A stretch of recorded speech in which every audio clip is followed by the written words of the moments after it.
ଜୟ ଜଗନ୍ନାଥ ପିଲାମାନେ, ମୀନାକ୍ଷୀ ଯୋଗୁଁ ସ୍ୱାଗତ ଜଣାଉଛି। ତ ଆଜି ତୁମର ମୌଖିକ ପରୀକ୍ଷା ଅଛି ସାହିତ୍ୟ ପଞ୍ଚମ ଶ୍ରେଣୀ।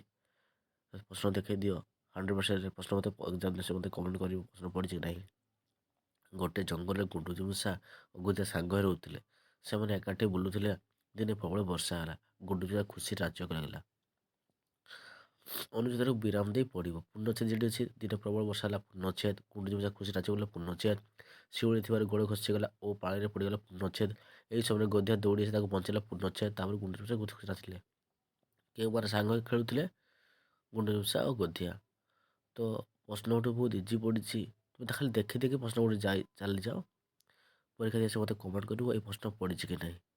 ତାପରେ ଗୁଣ୍ଡୁଚି ମୂଷା କାହିଁକି ପଡ଼ିଗଲା? ପାଣି ଗୋଡ଼ ଖସିଗଲା ତ ପାଣି ପଡ଼ିଗଲା।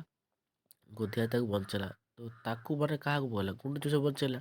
ଏ ଜଙ୍ଗଲରେ ତୁମେ କେଉଁ ଶବ୍ଦ ବ୍ୟବହାର କରିବ? ଜଙ୍ଗଲ ପାଇଁ ବଣ ବ୍ୟବହାର କରିବ, ବନାନୀ ବ୍ୟବହାର କରିପାରିବ। ଏଇ ଗପରୁ କ'ଣ ଶିଖିଲା? ଏଇ ଗପରୁ ଆମେ ଶିଖିଲୁ ଯେ ବନ୍ଧୁତ୍ୱ ଭାବ ଶିଖିଲୁ। ଚିତ୍ର ଦେଖ, ଚିତ୍ର ସମ୍ବନ୍ଧରେ କୁହ। ତ ଚିତ୍ରରେ ଦେଖ, ଲକ୍ଷ୍ୟ କର ଏବଂ ଦେଖ କ'ଣ ଦିଆହେଇଛି ଏବଂ ନିହାତି ମୋତେ କମେଣ୍ଟ କରି ଜଣାଇବେ ପ୍ରଶ୍ନ ଆସିଛି କି ନାହିଁ।